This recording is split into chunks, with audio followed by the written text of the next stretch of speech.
আসসালামু আলাইকুম। আজ 27 তারিখ 3 মাস 2026 বাংলাদেশের সরকার উত্তুন হয়ে দে ক্যাম্পের মধ্যে আরো সেফটি সিকিউরিটি আরো বাড়াই দিয়া গেল বলি হই।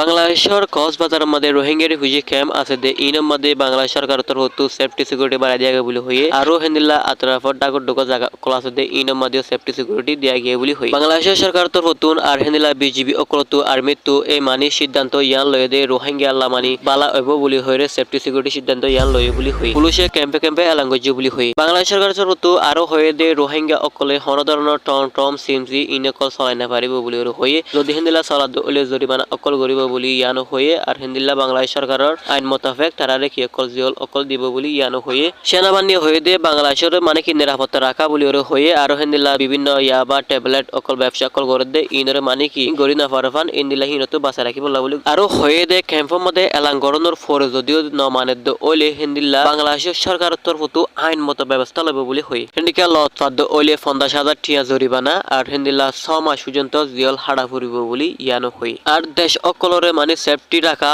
আর হিন্দিলা মানুষ অকলর রোহিঙ্গা মানুষ অকলরে মানে বালা রাখা এই সিদ্ধান্ত ইয়ান লয়ে বলি ওরে হয়ে বাংলাদেশের সেনাবাহিনী হয়ে দে স্থানীয় মানুষ অকলরে হিন্দিলা ব্যবসা অকল গড়ে দে ওলি খারাপ ব্যবসা অকল ইয়াবাব ট্যাবলেট ব্যবসা অকল গড়ে দে হিন্দিলা দেখে দে ওলি হয়ে পারে দে ওলি বাংলাদেশ সেনাবাহিনীর সাথে তারা কি বলা জানাই বললা আর হিতারা রুকি পারে দলে রুকি বললা বলি ইয়ানো হই। ওনারা তো ভিডিও সাইরে কেন লাগিয়ে ওনারা কামড়ের মধ্যে হয়ে আর অন্য জনের হাসে ফাইলে শেয়ার করিবা। আসসালামু আলাইকুম।